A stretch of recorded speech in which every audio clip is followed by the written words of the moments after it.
ওমর ইবনে আব্দুল আজিজ রহমতুল্লাহি আলাইহি বলেছেন, অনেকে মনে করে যে অনেক নফল নামাজ পড়লাম, অনেক নফল রোজা রাখলাম, দান সাদাকা করলাম, তাসবিহ তেলাওয়াত করলাম, অনেক ইবাদত বন্দেগী করলাম, এর নাম তাকওয়া। তিনি বলেছেন যে অনেকে এই কাজগুলো করে আবার পাশাপাশি অনেক গুনাহের কাজে লিপ্ত। এটা কখনো তাকওয়া নয়, এটা কখনো আল্লাহ ভীরুতা নয়, এটা কখনো মুত্তাকির কাজ নয়। তাহলে মুত্তাকির কাজ কি? তাকওয়া কাকে বলে? তিনি নিজেই জবাব দিচ্ছিলেন যে তাকওয়া হলো আপনি ফরজ বিধানগুলো মানবেন, মোটা মোটা মেইন ফরজ বিধানগুলো মানবেন, ৫ ওয়াক্ত নামাজ পড়বেন, রমজানের রোজা রাখবেন, মা বাবার আনুগত্য করবেন, এবং ফরজ হজ ফরজ হলে হজ করবেন, যাকাত ফরজ হলে যাকাত দিবেন। ফরজ কাজগুলো মেইন মোটা মোটা সামান্য কয়েকটা কাজ করবেন। আর যেগুলো আল্লাহ তাআলা হারাম করেছেন, নিষিদ্ধ ঘোষণা করেছেন, সেগুলো থেকে বেঁচে থাকবেন, আপ্রাণ চেষ্টা করবেন। আপনি কারোর হক নষ্ট করবেন না, আপনি কাউকে কষ্ট করবে দিবেন না, আঘাত দিবেন না, আপনি কারোর সাথে দুর্ব্যবহার করবেন না, আপনি হারামে লিপ্ত হবেন না, চোখ দিয়ে হারাম জিনিস দেখবেন না, মুখ দিয়ে হারাম কথা বলবেন না, পাও দিয়ে হারাম দিকে যাবেন না, হাত দিয়ে হারাম কাজ করবেন না।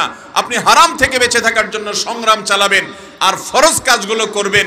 এই দুইটার নাম হলো তাকওয়া।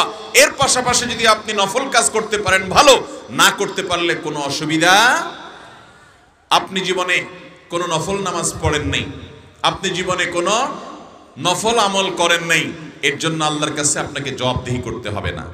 কিন্তু আপনি এই চোখ দিয়ে অনবরত ফেসবুকে ইউটিউবে হারাম জিনিস দেখছেন, আপনার এই মুখ দিয়ে অনবরত মানুষের পেছনে গীবত শিকায়াত করছেন, চগলখড়ি করছেন, গালিগালাজ দিচ্ছেন, মুখ খারাপ করছেন, বউয়ের সাথে, অধীনস্থ লোকের সাথে, যার সাথে রাগ হলে আপনি এই মুখ দিয়ে অন্যায় কাজ করছেন, খারাপ কথা বলছেন। জবাবদিহি করা লাগবে কি লাগবে না? মা ইয়ালফাযু মিন কাওলিন ইল্লা লাদাইহি রাকীবুন আতীদ। আল্লাহ বলছেন এই মুখ দিয়ে এমন কোন শব্দ, এমন কোন বাক্য, এমন কোন অক্ষর উচ্চারিত হয় না যেটি আল্লাহর সংরক্ষণকারী ফেরেশতারা সংরক্ষণ করে না। এই দুই ঠোঁট দিয়ে, আমাদের এই মুখ দিয়ে আমরা যাই বলি, ভাইরা আমার, যেই কোনো কথা আপনি উচ্চারণ করেন সাথে সাথে সেটা সংরক্ষিত হয়ে যায়, লিপিবদ্ধ হয়ে যায়, সেটা নোট হয়ে যায়, কাউন্ট হয়ে যায়। এটা হয় আপনার নেক আমলের পাল্লায় উঠবে, আর না হলে বদ আমলের পাল্লায় উঠবে। এই জন্য আল্লাহ তাআলা কোরআনে কারীম অন্য আয়াতে বলেছেন, ইন্নাস সামআ ওয়াল বাসারা ওয়াল ফুআদ কুল্লু উলাইকা কানা আনহু মাসউলা। তোমাদের এই চোখ, তোমাদের এই কান, তোমাদের এই চোখ, তোমাদের এই অন্তর, প্রতিটি অঙ্গ সম্পর্কে আল্লাহ জিজ্ঞাসা করবেন, এই চোখ দিয়া জীবনে কি কি দেখেছিলা, পুঙ্খানুপুঙ্খ হিসাব নেওয়া হবে। দুনিয়ার মেশিন ভুল করতে পারে, আল্লাহ রাব্বুল আলামিনের ফেরেশতারা কাউন্ট করতে কোনো কিছু ভুল করবে না। এজন্য কিয়ামতের দিন পাপিষ্ঠ মানুষ, অপরাধী মানুষ, পাপাচারে লিপ্ত মানুষ, নিজের প্রতি নিজে অবিচার করা মানুষ, সে দেখবে মা লিহাদাল কিতাব লা ইউগাদিরু সাগীরাতান ওয়ালা কাবীরা ইল্লা আহসাহা। কিয়ামতের দিন সে দেখবে কোথাকার কোন চিপায়, কোন অন্ধকারে সামান্য 1 সেকেন্ডের অপরাধ করেছিলাম, কেউ টের পাইনি, আমার নিজেরও মনে ছিল না, সেটাও এখানে লেখা আছে। মা লিহাদাল কিতাব, এটা কেমন আশ্চর্যজনক গ্রন্থ, এটা কেমন দপ্তর যে এখানে আমার জীবনের সব কিছু আছে। লা ইউগাদিরু সাগীরাতান ওয়ালা কাবীরাতান ইল্লা আহসাহা। ছোট বড় এমন কিছু নাই যেটা এর মধ্যে নাই। মুহতারাম হাজরিন, সেই দিন হারাম কাজে লিপ্ত মানুষগুলো প্রত্যেকটা কাজের হিসাব দেওয়া লাগবে। আল্লাহ তাআলা আমাদের সবাইকে হারাম কাজ থেকে বেঁচে থাকার গুরুত্ব বুঝার তৌফিক দান করুন। মুহতারাম হাজরিন, ওমর ইবনে আব্দুল আজিজ রাহিমাহুল্লাহর এই যে কথা, এই কথাটি আপনাকে আমাকে সবসময় মাথায় রাখতে হবে। তাকওয়া অনেক নফল কাজ করার নাম নয়, তাকওয়া অনেক নফল ইবাদতের নাম নয়, নফল দান সাদাকা করার নাম নয়। এগুলো তাকওয়া হবে, কিন্তু তাকওয়ার মূল বিষয় হলো ফরজ কাজগুলো করা, হারাম কাজগুলো বেঁচে থাকা।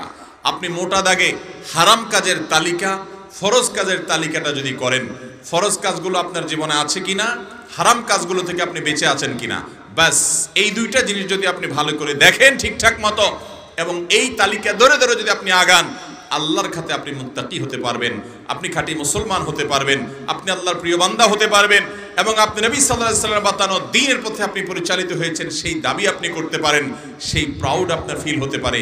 আল্লাহ তাআলা আমাদের সবাইকে সেরকম মুসলমান হওয়ার তৌফিক দান করুন। আমাদের সমাজে বেশিরভাগ মানুষ ইসলামের করণীয় কাজগুলোর গুরুত্ব আমরা বুঝি, কিন্তু বর্জনীয় কাজগুলো ছাড়ার গুরুত্ব আমরা বুঝি, যার কারণে যেই লোকটা নামাজ পড়ে সেই লোকটা আবার গোপনে গোপনে মোবাইলে হারাম জিনিস দেখে। যে রবের নির্দেশে আপনি নামাজ পড়ছেন, সেই রবের নির্দেশে আপনার চোখের গুনাহ থেকে বাঁচা লাগবে কি লাগবে না? এই জন্য ভাইরা আমার, ওমর ইবনে আব্দুল আজিজ রহমতুল্লাহ আলাইহির এই কথা আমাদের মাথায় রাখতে হবে যে নফল কাজ করতে পারলে ভালো, সেটা তাকওয়া হিসেবে কাউন্ট হবে, কিন্তু তার আগে আমাদেরকে জেনে রাখতে হবে তাকওয়া মূলত বলাই হয় হলো ফরজ কাজ করা, হারাম কাজ ছাড়া। আমার সাথে বলেন, তাকওয়া বলা হয় ফরজ কাজগুলো করা আর হারাম কাজগুলো। মোহতারাম হাজিরিন, আবু হুরায়রা রাদিয়াল্লাহু তাআলা আনহু, তার থেকে একটা হাদিস মুসনাদে আহমদে এবং তিরমিজিতে বর্ণিত হয়েছে। তিনি বলেছেন যে নবী আলাইহিস সালাম তাকে হাত ধরে খুব স্নেহ ভরে একবার বলেছেন, ইত্তাকিল মাহারিম। আবু হুরায়রা, তুমি হারাম কাজগুলো খুঁটে খুঁটে খুঁটে খুঁটে জেনে জেনে কোনটা হারাম, সুদ খাওয়া হারাম, ঘুষ খাওয়া হারাম, গালিগালাজ করা হারাম, মানুষকে কষ্ট দেওয়া হারাম, মানুষের অধিকার নষ্ট করা হারাম, চোখ দিয়ে জেনা করা হারাম, মন দিয়ে জেনা করা হারাম, হারাম রিলেশন করা হারাম, এই হারাম এর তালিকা জেনে তুমি হারাম কাজগুলোকে বেছে বেছে বেছে বেছে সেগুলা থেকে বেঁচে থাকো। তোমার আঁচলকে, তোমার দামানকে, তোমার নিজেকে, তোমার অস্তিত্বকে হারাম কাজ থেকে দূরে সরাও। এইটা যদি করতে পারো, ইত্তাকিল মাহারিম, এই কাজটা যদি করতে পারো, তাকুন আবাদান নাস, তুমি এই সব মানুষের মধ্যে, গোটা সমাজের মধ্যে সবচেয়ে বড় ইবাদত গুজার হিসাবে আল্লাহর খাতায় গণ্য হবা, যদি তুমি হারাম থেকে বেঁচে থাকতে পারো। ভাইরা আমার, আমাদের সমাজে সবচেয়ে বেশি ইবাদত গুজার কাকে বলা হয় বলেন তো? আমরা সবচেয়ে বেশি ইবাদত গুজার কাকে বলি? যেই লোকটা মসজিদে ঢুকে সহজে বের হয় না, সারাক্ষণ তাসবিহ পড়ে, তাই না? যেই লোকটা সারাক্ষণ নফল নামাজ পড়ে, যেই লোকটা সারাক্ষণ কোরআন তেলাওয়াত করে, যেই লোকটা সারাক্ষণ ইবাদত বন্দেগীতে লিপ্ত, যেই লোকটা সবসময় রোজা রাখে, নফল রোজা, ফরজ রোজা, যেই লোকটা সবসময় তেলাওয়াত মাশগুল, ওয়াজ নসিহত শুনে ভালো কথা বলে, অর্থাৎ করণীয় কাজগুলো যখন মানুষ বেশি পরিমাণে করে, তখন আমরা বলি লোকটা সবচেয়ে বড় ইবাদত গুজার, ঠিক না? অথচ নবীজি সাল্লাল্লাহু আলাইহি সাল্লাম আবু হুরায়রাকে বলছেন, ইত্তাকিল মাহারিম, করণীয় কাজগুলো তো করবে ঠিক আছে, কিন্তু বিশেষ গুরুত্ব দিয়ে হারামগুলো থেকে বেঁচে থাকবে। এইটা যদি করতে পারো, তুমি যত বেশি হারাম থেকে বেঁচে থাকতে পারো। আসসালামু আলা রাসূলিল্লাহ বাদ। সুপ্রিয় দর্শক শ্রোতা ভাই বোন, 40 দিনের বেশি যদি কেউ নাভির নিচের লোম পরিষ্কার না করেন, তাহলে সেক্ষেত্রে তার সালাত কবুল হবে না, তার নামাজ হবে না। এরকম একটি মাসআলা আমাদের সমাজে প্রচলিত আছে। কোরআন এবং হাদিসের আলোকে এটি কতটা সঠিক আমরা সে বিষয়ে জানার চেষ্টা করব। প্রথম কথা হলো, হাত পায়ের নখ ছোট করা, গোপ ছাঁটা ছোট করা, বগল এবং নাভির নিচের পশম পরিষ্কার করা, এটাকে চেঁচে ফেলা, এটি সকল নবী রাসূলগণের প্রতি আল্লাহ রাব্বুল আলামিনের পক্ষ থেকে আরোপিত কমন একটি বিধান ছিল, সকল নবী রাসূলগণের কমন একটি সুন্নাহ ছিল। যে সুন্নাহ সকল নবী রাসূলদের জন্য প্রযোজ্য ছিল, একজন ইমানদারের জন্য সেটি অবশ্যই অনেক বেশি গুরুত্বপূর্ণ। আনাস ইবনে মালিক রাদিয়াল্লাহু তাআলা আনহু একটি হাদিস বর্ণনা করেছেন, যেটি সহিহ মুসলিমে বর্ণিত হয়েছে, সুনান নাসাঈ এবং মুসনাদ আহমদ সহ বিভিন্ন হাদিস কিতাবে বর্ণিত হয়েছে। সেখানে তিনি বলেছেন যে রাসূল আকরাম সাল্লাল্লাহু আলাইহি সাল্লাম আমাদেরকে এই কাজগুলো করবার জন্য, অর্থাৎ হাত পায়ের নখ ছোট করা, গোপ ছোট করা, বগল এবং নাভির নিচের পশম পরিষ্কার করা, চাষা, এই কাজের জন্য তিনি আমাদেরকে সময়সীমা নির্ধারণ করে দিয়েছেন 40 দিন। অর্থাৎ 40 দিন পর্যন্ত কেউ যদি বিলম্ব করেন তাহলে সেটি জায়েজ আছে, যদিও এত বেশি বিলম্ব না করে প্রতি সপ্তাহে একবার পরিচ্ছন্ন করতে পারে সেটি উত্তম ভালো কাজ। যত বেশি পরিষ্কার রাখা যায় এগুলো ততই ভালো। কিন্তু যদি কেউ বিলম্ব করতে চান তাহলে সেক্ষেত্রে তিনি এগুলো না চেষে না কেটে সর্বোচ্চ 40 দিন পর্যন্ত থাকতে পারবেন। 40 দিনের পর যদি তিনি না কেটে থাকেন তাহলে সেটি তার জন্য গুনাহের কারণ হবে, সে কারণে তিনি আল্লাহর কাছে পাপী হিসাবে বিবেচিত হবেন।